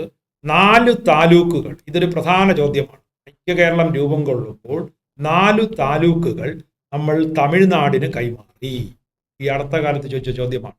ഐക്യ കേരളം രൂപം കൊള്ളുമ്പോൾ 4 താലൂക്കുകൾ തമിഴ്നാടിന് കൈമാറി. ആ താലൂക്കുകൾ ഏതെല്ലാം എന്ന് ചോദിച്ചാൽ തോവാള, രണ്ടാമത്തത് അഗസ്തീശ്വരം, തോവാള അഗസ്തീശ്വരം, മൂന്നാമത്തത് കൽക്കുളം, നാലാമത്തത് വിളവങ്കോട്. അറിഞ്ഞിരിക്കുക, തോവാള, അഗസ്തീശ്വരം, കൽക്കുളം, വിളവങ്കോട്, ഈ 4 താലൂക്കുകളും തമിഴ്നാടിന് നമ്മൾ കൈമാറി. തമിഴ്നാട് നമുക്ക് പാലക്കാടിന്റെ തമിഴ് അതിർത്തിയിലുള്ള കുറെ സ്ഥലങ്ങൾ പാലക്കാടിൻ്റെയോടൊപ്പം കൂട്ടിച്ചേർന്നു. പാലക്കാടിന് തമിഴ്നാടിനോട് ചേർന്ന് കിടന്ന കുറെ പ്രദേശങ്ങൾ നമുക്ക് തന്നു. അതുപോലെ തെക്കൻ കാനറ ജില്ല എന്ത് ചെയ്തു? കർണാടക നമുക്ക് കൈമാറി. തെക്കൻ കാനറ ജില്ല എന്ന് പറയുമ്പോൾ ഹോസ്ദുർഗ് വരുന്ന പ്രദേശങ്ങൾ തെക്കൻ കാനറ ജില്ലയിലെ ഹോസ്ദുർഗ് ആർക്ക് നൽകി? കർണാടക കേരളത്തിന് കൈമാറി. അങ്ങോട്ടും ഇങ്ങോട്ടും സ്ഥലങ്ങൾ കൈമാറ്റം നടത്തി. കേരളം 4 താലൂക്കുകൾ അവർക്ക് വിട്ടുകൊടുത്തു. പകരം കുറച്ച് സ്ഥലങ്ങൾ പാലക്കാടിനോടൊപ്പം അറ്റാച്ച് ചെയ്തുകൊണ്ട് തമിഴ്നാട് നമുക്ക് നൽകി. കർണാടക ഹോസ്ദുർഗ് പ്രദേശം നമുക്ക് നൽകിയിട്ടുണ്ട്. അങ്ങനെ ഐക്യ കേരളം രൂപം കൊണ്ടു. ഐക്യ കേരളം കേട്ടല്ലോ, ഓർമ്മ വേണം. ഐക്യ കേരളത്തിന് എന്ത് ചെയ്തു? ആരുടെ കവിതയാണ് ഐക്യ കേരളത്തിന് ചൊല്ലി എന്ന് ചോദിച്ചിട്ടുണ്ട്. നല്ലൊരു ചോദ്യമാണ്. വള്ളത്തോളിന്റെ കവിതയാണ് ഐക്യ കേരളത്തിന് ചൊല്ലിയത്. 1956 നവംബർ 1 ഐക്യ കേരളം രൂപം കൊണ്ടപ്പോൾ കേരളത്തിൽ ആരുടെ കവിത ചൊല്ലി എന്ന് ചോദിച്ചാൽ വള്ളത്തോളിന്റെ. മലയാളത്തിന്റെ തല എന്നാണ് കവിതയുടെ പേര്. തന്ന് കിട്ടിയിട്ടില്ല, ഇതൊന്നും റാങ്ക് ഫെയിലുള്ള ക്വസ്റ്റ്യൻ അല്ല. മലയാളത്തിന്റെ തല നല്ലൊരു ക്വസ്റ്റ്യൻ ആണ്. നിങ്ങൾക്ക് നോളജ് ഫാക്ടറി തരുന്ന ഒരു പുതിയ ഇൻഫർമേഷൻ ആണ് മലയാളത്തിന്റെ തല. വള്ളത്തോളിന്റെ മലയാളത്തിന്റെ തല എന്ന കവിതയാണ് ഐക്യ കേരള ദിവസം കേരളത്തിലെ ജനങ്ങൾ ചൊല്ലിയത് എന്ന് നിങ്ങൾ അറിഞ്ഞിരിക്കും. അന്ന് നമ്മുടെ ജനസംഖ്യ എത്രയാണ്? 1.25 കോടി മലയാളികളാണ്. അന്ന് 1.25 കോടി മലയാളികളായതുകൊണ്ടാണ് EMS ഒരു പുസ്തകം എഴുതിയത്. PSCക്ക് എത്രയോ തവണ ചോദിച്ചിട്ടുള്ള ക്വസ്റ്റ്യൻ ആണ്. 1.25 കോടി മലയാളികൾ എന്ന കൃതി ആരുടേതാണ്? EMS. ഐക്യ കേരളം രൂപം കൊള്ളുമ്പോൾ കേരളത്തിന്റെ ജനസംഖ്യ 1.25 കോടി. അവരുടെ കഷ്ടതയെക്കുറിച്ചും അവരുടെ കാര്യങ്ങളെക്കുറിച്ചുമാണ് EMS ഒരു ഗ്രന്ഥം എഴുതിയത്. ആ ഗ്രന്ഥത്തിന് അദ്ദേഹം നൽകിയ നാമധേയം എന്താണ്? 1.25 കോടി മലയാളി. EMSന്റെ പുസ്തകമാണ് എന്ന കഥ. ഇത് PSCക്ക് പലവട്ടം ചോദിച്ചിട്ടുള്ള ചോദ്യമാണ്. അപ്പൊ നമ്മൾ ഐക്യ കേരളത്തിലെ ഏറ്റവും പ്രസക്തമായ കാര്യങ്ങൾ, 1ാം മന്ത്രിസഭ പഠിച്ചു, അത് കഴിഞ്ഞിട്ട് വിമോചന സമരം പഠിച്ചു, ജീവശിഖ യാത്ര പഠിച്ചു. അടുത്ത് നമ്മൾ EMSന്റെ മന്ത്രിസഭ പിരിച്ചുവിട്ട 59 ജൂലൈ 31 ആ കരിദിനം ആരാണ്? 356 വകുപ്പ് അനുസരിച്ച് ഡോക്ടർ രാജേന്ദ്ര പ്രസാദാണ് എന്ന സംഭവം നമ്മളിവിടെ മനസ്സിലാക്കുകയാണ്. അപ്പോൾ 1ാമത്തെ EMS മന്ത്രിസഭയുടെ കാലഘട്ടം കഴിഞ്ഞു. എന്ത് ചെയ്തു? 11 മന്ത്രിമാർ. അവരുടെ പരിഷ്കാരങ്ങളെക്കുറിച്ചും നമ്മൾ പഠിച്ചു കഴിഞ്ഞു. ഓർമ്മ വേണം. ഏറ്റവും പ്രധാനം എന്ന് പറയുന്നത് നമ്മൾ ആ ടോപ്പിക്കിൽ, ആദ്യത്തെ ടോപ്പിക്കിൽ പരീക്ഷയ്ക്ക് ഏറ്റവും കൂടുതൽ ചോദിക്കുന്ന ഭാഗം വിമോചന സമരം. അതിന്റെ ഡേറ്റ് ഓർമ്മിച്ചോളണം. 59 ജൂൺ 12 വിമോചന സമരം. EMS മന്ത്രിസഭ പിരിച്ചുവിട്ടത് 59 എപ്പോഴാണ്? ജൂലൈ 31 എന്ന കാര്യം പ്രസക്തമായ തീയതിയാണ് അറിഞ്ഞിരിക്കുക. അങ്ങനെ എന്താണ്? 1960 എന്ത് ചെയ്യുന്നു? കേരളത്തിൽ 1960 ആയപ്പോൾ എന്ത് ചെയ്തു? 2ാം നിയമസഭാ തെരഞ്ഞെടുപ്പ് നടത്തി. 2ാം നിയമസഭാ തെരഞ്ഞെടുപ്പ് നടക്കുന്നത് 1960. ആ നിയമസഭാ തെരഞ്ഞെടുപ്പിൽ PSP, Praja socialist party, Indian national Congress അതുപോലെയുള്ള പാർട്ടികൾ സംയുക്തമായി മത്സരിച്ചുകൊണ്ട് പട്ടംതാണുപിള്ള മുഖ്യമന്ത്രി. കേരളത്തിന്റെ 2ാമത്തെ മുഖ്യമന്ത്രി ആരെന്ന് ചോദിച്ചാൽ പട്ടംതാണുപിള്ള. ആ പട്ടംതാണുപിള്ള മന്ത്രിസഭയിൽ R. ശങ്കർ ഉപമുഖ്യമന്ത്രിയായി. പട്ടംതാണുപിള്ള മന്ത്രിസഭയിൽ R. ശങ്കർ ഉപമുഖ്യമന്ത്രിയായി. 1960 അന്നത്തെ സ്പീക്കർ ആരെന്ന് ചോദിച്ചാൽ KM സീതി സാഹിബാണ്. കേരളത്തിന്റെ 2ാമത്തെ സ്പീക്കർ ആരെന്ന് ചോദിച്ചാൽ KM സീതി സാഹിബ്. ഈ സീതി സാഹിബിന് ഒരു പ്രത്യേകതയുണ്ട്. സ്പീക്കറായിരിക്കെ അന്തരിച്ച ആദ്യത്തെ കേരളീയൻ ആരെന്ന് വെച്ചാൽ KMCD സാഹിബ്. അദ്ദേഹം സ്പീക്കറായിരിക്കുമ്പോൾ അദ്ദേഹം മരണപ്പെട്ടു. അതിനുശേഷമാണ് CH മുഹമ്മദ് കോയ കേരളത്തിന്റെ ആരായത് സ്പീക്കറായത്. ഓർമ്മിക്കുക, 1960 രണ്ടാം നിയമസഭാ തെരഞ്ഞെടുപ്പ് നടക്കുന്നു. അതിൽ എന്ത് ചെയ്യുന്നു? രണ്ടാം നിയമസഭാ തെരഞ്ഞെടുപ്പിൽ പട്ടം കേരളത്തിന്റെ മുഖ്യമന്ത്രിയാകുന്നു, R ശങ്കർ ഉപമുഖ്യമന്ത്രിയാകുന്നു, KMCD സാഹിബ് സ്പീക്കറാകുന്നു. അദ്ദേഹം മരണപ്പെട്ടു. പകരം CH മുഹമ്മദ് കോയ. അദ്ദേഹത്തിന്റെ ഒരു പ്രത്യേകതയുണ്ട്, ഏറ്റവും പ്രായം കുറഞ്ഞ നിയമസഭാ സ്പീക്കർ. ഓർമ്മിച്ചോളണം, ഏറ്റവും പ്രായം കുറഞ്ഞ നിയമസഭാ സ്പീക്കർ ഇന്നും ആരുടെ പേരിൽ തന്നെയാണ്? CH മുഹമ്മദ് കോയയുടെ പേരിൽ തന്നെയാണ്. ഏറ്റവും പ്രായം കുറഞ്ഞ നിയമസഭാ സ്പീക്കർ ആരെന്ന് ചോദിച്ചാൽ CH മുഹമ്മദ് കോയ എന്നുള്ള കാര്യം അറിഞ്ഞിരിക്കുക. പട്ടംതാണുപിള്ളയിൽ 1962 പട്ടംതാണുപിള്ളയെ പഞ്ചാബിന്റെ ഗവർണറായി നിയമിച്ചു. പഞ്ചാബ് ഗവർണറായി പട്ടംതാണുപിള്ളയെ 1962 നിയമിക്കുകയാണ്. അപ്പോൾ R ശങ്കർ മുഖ്യമന്ത്രിയായി സ്ഥാനമേറ്റു. പഞ്ചാബിൽ ഗവർണറായതിനു ശേഷം അദ്ദേഹം ആന്ധ്രാപ്രദേശിന്റെ ഗവർണറായി അദ്ദേഹത്തെ നിയമിച്ചു. PSCക്ക് ഒരു ചോദ്യം, ഏറ്റവും കൂടുതൽ കാലം പട്ടംതാണുപിള്ള ഗവർണർ സ്ഥാനം വഹിച്ച സംസ്ഥാനം ആന്ധ്രാപ്രദേശ്. ആദ്യമായി നിയമിച്ചത് പഞ്ചാബിലും ഏറ്റവും കൂടുതൽ കാലം നിയമസഭാ സ്പീക്കറായ ഏറ്റവും കൂടുതൽ കാലം ഗവർണറായത് എവിടെയെന്ന് ചോദിച്ചാൽ ആന്ധ്രാപ്രദേശ് ആണെന്ന കാര്യം നമ്മൾ അറിഞ്ഞിരിക്കുക. അപ്പൊ പട്ടംതാണുപിള്ള കഴിഞ്ഞു. അടുത്ത മുഖ്യമന്ത്രി R ശങ്കർ. R ശങ്കറിന് ചില പ്രത്യേകതകളുണ്ട്. കേരളത്തിലെ ആദ്യത്തെ ഈഴവ സമുദായ അംഗമായ മുഖ്യമന്ത്രി, കേരളത്തിലെ ആദ്യത്തെ കോൺഗ്രസ് മുഖ്യമന്ത്രിയാണ്. കേരളത്തിലെ ആദ്യത്തെ ഈഴവ സമുദായ അംഗമായ മുഖ്യമന്ത്രിയാണ്. കേരളത്തിലെ ആദ്യത്തെ കോൺഗ്രസ് മുഖ്യമന്ത്രിയാണ്. കേരളത്തിൽ ഉപമുഖ്യമന്ത്രിയായതിനു ശേഷം മുഖ്യമന്ത്രിയായ ആദ്യ വ്യക്തിയാണ്. ഉപമുഖ്യമന്ത്രിയായതിനു ശേഷം ആദ്യ മുഖ്യമന്ത്രി. കേരളത്തിലെ ആദ്യത്തെ ഉപമുഖ്യമന്ത്രി എന്ന് വെച്ചാൽ R ശങ്കറാണ്. ഉപമുഖ്യമന്ത്രിക്ക് ശേഷം ആദ്യമായി മുഖ്യമന്ത്രിയായത് ആരാണ്? R ശങ്കർ എന്ന കാര്യം അറിഞ്ഞിരിക്കുക. പട്ടംതാണുപിള്ള രണ്ടാമത്തെ മുഖ്യമന്ത്രി. അദ്ദേഹം ഗവർണറായിട്ട് പഞ്ചാബിൽ നിയമിക്കുമ്പോഴാണ് ഉപമുഖ്യമന്ത്രി R ശങ്കർ ആരാകുന്നത്? മുഖ്യമന്ത്രിയാണ്. അദ്ദേഹത്തിന്റെ പ്രത്യേകതയാണ് ഞാൻ പറഞ്ഞത്. ഒന്ന്, ഈഴവ സമുദായ അംഗമായ ആദ്യ മുഖ്യമന്ത്രിയാണ്. കേരളത്തിൽ ആരാണ് R ശങ്കറിന്റെ രണ്ടാമത്തെ പ്രത്യേകത? അദ്ദേഹം കേരളത്തിലെ കോൺഗ്രസ് മുഖ്യമന്ത്രിയാണ്. ഉപമുഖ്യമന്ത്രിയായതിനു ശേഷം മുഖ്യമന്ത്രിയായ ആദ്യത്തെ വ്യക്തിയാണ് R ശങ്കർ എന്ന കാര്യവും നമ്മൾ എന്ത് ചെയ്യുക? പ്രത്യേകം ശ്രദ്ധിച്ചിരിക്കുക. അപ്പോ R ശങ്കർ എന്ത് ചെയ്തു? 1964 R ശങ്കർക്കെതിരെ അവിശ്വാസ പ്രമേയം വരികയാണ്. വിശ്വാസ പ്രമേയം. തന്റെ മന്ത്രിസഭയിൽ അല്ലെങ്കിൽ തന്റെ പാർട്ടിയിൽ ഉണ്ടായിരുന്ന കുറച്ച് ആളുകൾ ഒരു റിബൽ കോൺഗ്രസ് എന്ന് പറഞ്ഞുകൊണ്ട് എന്ത് ചെയ്തു? കുറെ ആളുകൾ റിബൽ കോൺഗ്രസ് എന്ന് പറഞ്ഞുകൊണ്ട് എന്ത് ചെയ്തു? പാർട്ടി രൂപീകരിക്കും. കോൺഗ്രസിൽ നിന്നും കുറച്ച് MLA എന്ത് ചെയ്തു? റിബൽ കോൺഗ്രസ് എന്ന് പറഞ്ഞുകൊണ്ട് R ശങ്കർക്കെതിരെ. അങ്ങനെ 1964 R ശങ്കർ മന്ത്രിസഭ അവിശ്വാസ പ്രമേയത്തെ നേരിടുന്നു. അത് PK കുഞ്ഞാണ് അത് വിളിച്ചിട്ട്. PK കുഞ്ഞാണ് അവതരിപ്പിച്ചത്. ചോദ്യം, അവിശ്വാസ പ്രമേയത്തെ നേരിടേണ്ടി വന്ന കേരളത്തിലെ ആദ്യത്തെ മുഖ്യമന്ത്രി എന്ന് ചോദിച്ചാൽ പട്ടംതാണുപിള്ള.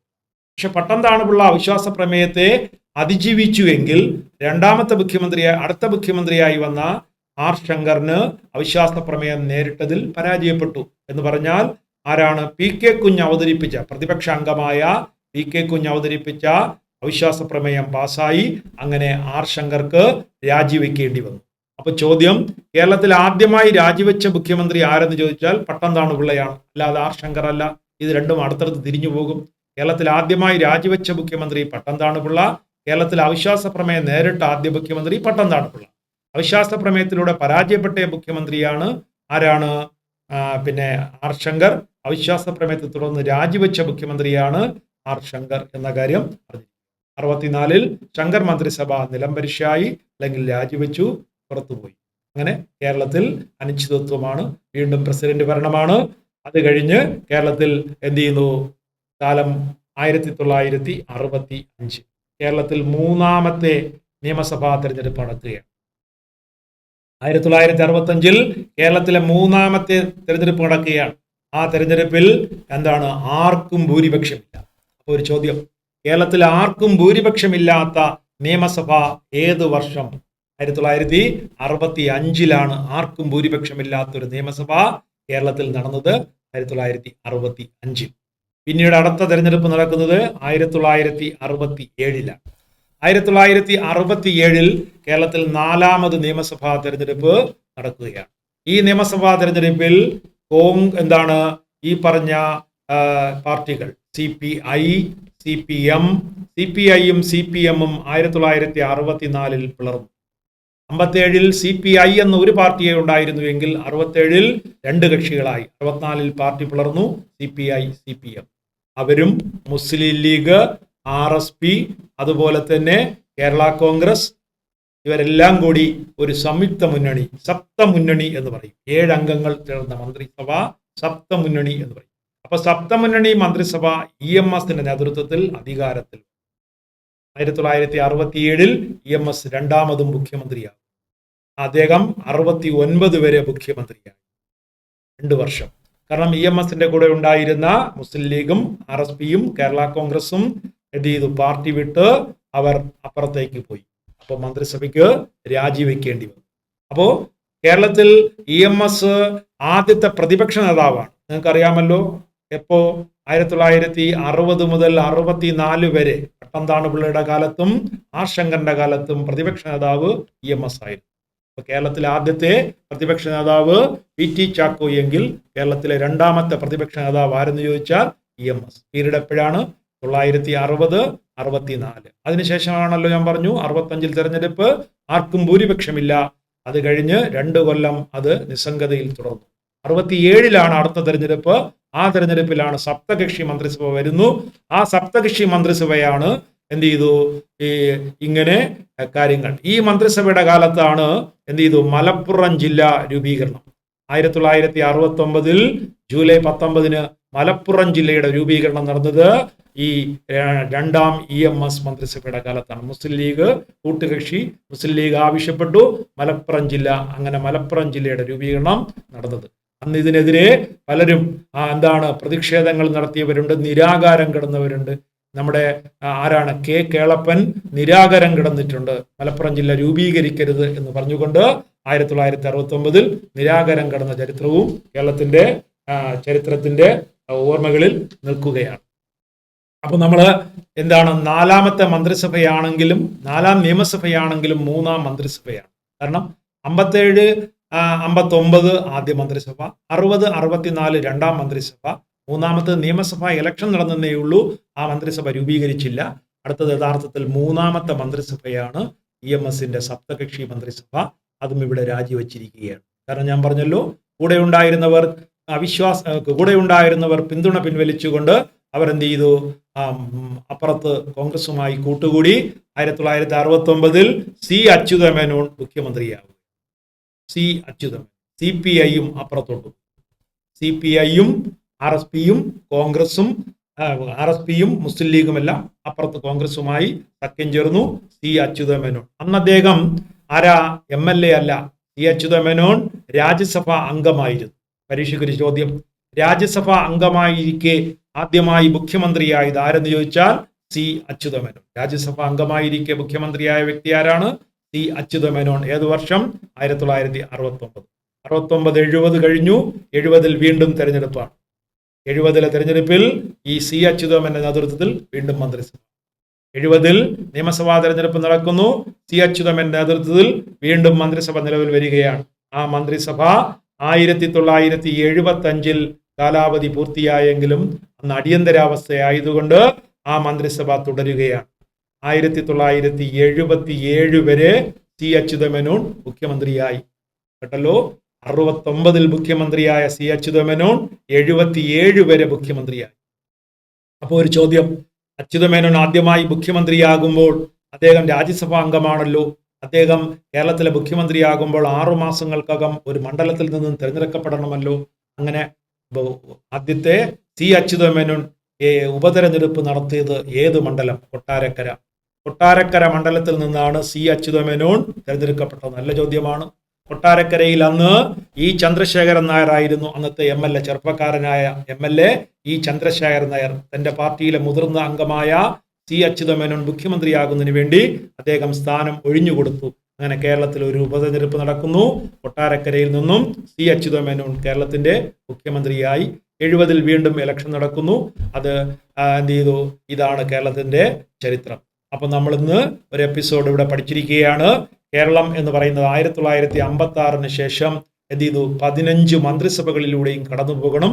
ഇപ്പൊ നമ്മൾ കടന്നുപോയിരിക്കുന്നത് ഒന്നാം മന്ത്രിസഭ EMSന്റെതും, രണ്ടാം മന്ത്രിസഭ 2 പേരടങ്ങുന്ന മന്ത്രിസഭ പട്ടംതാണു പിള്ളയും ആർ ശങ്കറുമാണ്. മൂന്നാം മന്ത്രിസഭ എന്ന് പറയുന്നത് EMS ആണ്. അത് 67, 69 നാലാം മന്ത്രിസഭ എന്ന് പറയുന്നത് C അച്യുതമേനോന്റെ മന്ത്രിസഭ 1970, 77. 69 മുഖ്യമന്ത്രിയാകുമ്പോഴും എന്ത് ചെയ്തു? മന്ത്രിസഭ 4 എന്ന് പറയുന്നത് ഏത് തന്നെയാണ്? ഇലക്ഷനിലൂടെ തിരഞ്ഞെടുക്കപ്പെട്ടതിന് ശേഷമുള്ള ആ കാലഘട്ടം 70, 77. 4 മന്ത്രിസഭയെക്കുറിച്ച് നിങ്ങൾക്ക് അടിസ്ഥാനപരമായ കാര്യങ്ങൾ പറഞ്ഞു തരാൻ കഴിഞ്ഞിട്ടുണ്ട്. പ്രത്യേകിച്ച് ഒന്നാം നിയമസഭയിലെ ആ മന്ത്രിമാരുടെ മണ്ഡലങ്ങൾ പലപ്പോഴും PSCക്ക് ഇനിയും ചോദിക്കാൻ സാധ്യതയുണ്ട്. അവ നിങ്ങൾക്ക് കിട്ടുന്ന ഒരു പുതിയ ഇൻഫർമേഷനാണ് എന്ന കാര്യം അറിഞ്ഞിരിക്കുക. ഐക്യ കേരളത്തിലെ കൂട്ടിച്ചേർക്കപ്പെട്ട താലൂക്കുകൾ ഈ അടുത്ത കാലത്തും പരീക്ഷയ്ക്ക് ചോദിച്ചതാണ്. തോവാള, അഗസ്തീശ്വരം, തൽക്കുളം, വിളവങ്കോട്. ഇത് 4 നമ്മൾ അങ്ങോട്ട് കൊടുത്തതാണ്. പരീക്ഷയ്ക്ക് തന്നപ്പോൾ എന്തിനാണ് പ്രസ്താവനയിൽ ഇങ്ങോട്ട് തന്നതായിട്ടാണ് തന്നത്. ശ്രദ്ധ മാറിയാൽ പോയി. ഈ 4 താലൂക്കുകളും തമിഴ്നാട് കേരളത്തിന് കൂട്ടിച്ചേർത്തു അല്ലെങ്കിൽ തിരികെ നൽകി എന്നാണ്. അല്ല, പ്രസ്താവന കൃത്യമായി വായിച്ചില്ല എങ്കിൽ അതിനകത്ത് എന്തുണ്ട്? പഴുതുണ്ട്, നമ്മൾ വീണുപോകും എന്ന്. ഓരോ ചോദ്യങ്ങളും നന്നായിട്ട് വ്യക്തമായിട്ട് മനസ്സിലാക്കിയിട്ട് വേണം നമ്മൾ ആൻസർ ചെയ്യേണ്ടത് എന്ന കാര്യം പ്രത്യേകം ശ്രദ്ധിക്കുക. നിങ്ങളുടെ ജീവിതത്തിന് വേണ്ടിയുള്ള ഒരു മത്സരമാണ്. ഈ മത്സരത്തിൽ നിങ്ങൾ വിജയിച്ചേ പറ്റൂ. ഓരോ ചോദ്യങ്ങളും പ്രസക്തമായിരിക്കണം. ആ ചോദ്യം കൊണ്ട് നിങ്ങൾക്ക് ഉത്തരം കിട്ടുകയും ചെയ്യണം. എൻ്റെ ഇന്നത്തെ സെക്ഷൻ നിങ്ങൾക്ക് എന്തായാലും നിങ്ങൾ ഇതുവരെ കേൾക്കാത്ത ഒത്തിരി കാര്യങ്ങൾ ഇതിനകത്ത് ഞാൻ എന്ത് ചെയ്തു? ഇൻക്ലൂഡ് ചെയ്തിട്ടുണ്ട്. അവയെല്ലാം ഉൾക്കൊണ്ടുകൊണ്ട് നല്ല ആയിട്ട് പഠിച്ച് നമ്മുടെ നോളജ് ഫാക്ടറിയുടെ ഉയർന്ന റാങ്ക് നേടി ഈ സ്ഥാപനത്തിൻ്റെ യശസ് പ്രശസ്തിയും ഉയർത്തുന്നതിന് വേണ്ടി നിങ്ങൾ ശ്രമിക്കണമെന്ന് പറഞ്ഞുകൊണ്ട് എല്ലാവിധ ആശംസകളും. ഉയരങ്ങളിലെത്താൻ നിങ്ങൾക്ക് ദൈവം സഹായിക്കട്ടെ എന്ന് പറഞ്ഞുകൊണ്ട് ഈ എപ്പിസോഡ് ഇവിടെ പൂർത്തിയാക്കും.